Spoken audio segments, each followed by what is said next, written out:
Assalamualaikum warahmatullahi wabarakatuh. Perkenalkan, nama saya Lita Serena Saldi dari kelas 1B Program Studi Pendidikan Bahasa dan Sastra Indonesia.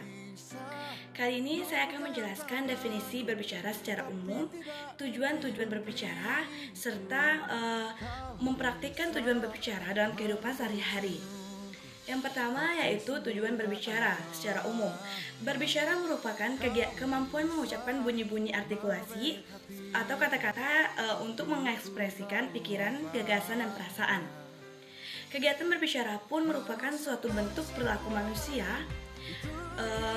yang memanfaatkan faktor-faktor fisik, psikologis, semantik, dan lingkungan sedemikian ekstensif secara luas sehingga dapat dikatakan sebagai alat manusia yang paling penting bagi kontrol sosial. Sebagai sarana komunikasi, berbicara tidak hanya menyampaikan gagasan berbicara kepada pendengar, tapi lebih jauh dari pembicara pun dilakukan dengan tujuan-tujuan yang beraneka ragam. Yang pertama, tujuan berbicara yaitu tujuan sosial, dan yang kedua ada tujuan ekspresi, dan yang ketiga ada tujuan ritual, dan yang keempat yaitu ada tujuan instrumental. Di sini tujuan sosial ialah manusia sebagai makhluk sosial menjadikan kegiatan berbicara sebagai sarana untuk membangun konsep diri, ekstensi diri, kelangsungan hidup, memperoleh kebahagiaan, dan menghindari tekanan serta ketegangan. Dengan bahasa, manusia dapat menunjukkan siapa dirinya. Orang-orang tidak berkomunikasi cenderung tidak memahami siapa diri sesungguhnya. Yang kedua ada tujuan ekspresif. Di sini tujuan ekspresif, bahasa dapat digunakan untuk mengekspresikan perasaan pembicara kepada orang lain. Ekspresi dalam bentuk bahasa juga dapat terwujud sebagai rasa empati kepada objek yang ada di luar pembicara. Dengan bahasa yang penuh kasih sayang, seorang mengungkapkan perasaan kepada anaknya dengan didukung belayan halus di rambutnya. Dan yang ketiga ada tujuan ritual. Di sini kegiatan ritual sering menggunakan bahasa sebagai media untuk penyampaiannya pesan ritual kepada penganutnya. Dalam perayaan hari-hari besar keagamaan tertentu, banyak simbol keagamaan yang bersifat sakral dituangkan melalui bahasa. Dalam agama Islam, doa merupakan salah satu bentuk kegiatan yang menggunakan bahasa sebagai media penyampaiannya.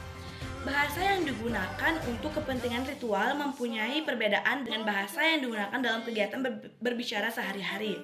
Bahasa dalam komunikasi ritual merupakan bahasa yang sudah baku, artinya tidak dapat diubah dan sudah ditetapkan dari dulu gitu. Dan yang keempat di sini ada tujuan instrumental. Kegiatan ini digunakan sebagai alat untuk memperoleh sesuatu, dapat berupa pekerjaan, jabatan, atau hal-hal lainnya. Kegiatan ini merupakan salah satu kegiatan berbicara tidak tampak kaitan khusus antara pesan yang ada di dalamnya dengan tujuan yang diharapkan dari komunikasi tersebut. Misalnya seorang mahasiswa bertutur lembut kepada seorang mahasiswi adik kelasnya dengan harapan dapat memikat hati mahasiswi tersebut. Baik, di sini saya akan mempraktikkan dan mengambil contoh salah satu tujuan berbicara yaitu pada tujuan sosial. Gimana sih cerita kamu hari ini? Oh iya, kemarin tuh aku ikut lomba gitu. Lomba apa? Biasa lah, lomba baca puisi. Seneng gak? Pastinya kan? Alhamdulillah. Selamat ya. Terima kasih ya. Oke. Bisa hitamkan putihku, kau takkan gelapkan apapun. Kau bisa runtuhkan jalanku, kan ku temukan jalan yang lain. Manusia kuat, itu kita. Jiwa yang kuat, itu kita. Manusia kuat, itu kita. Jiwa yang kuat, itu kita.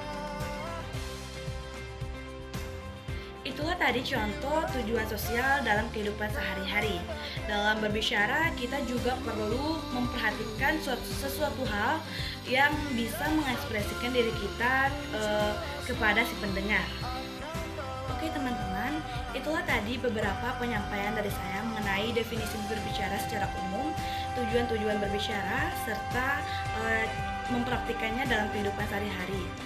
Dan apabila ada kesalahan mohon dimaafkan. Wabillahi taufiq wal hidayah. Wassalamualaikum warahmatullahi warahmatullahi wabarakatuh. Terima kasih. Manusia kuat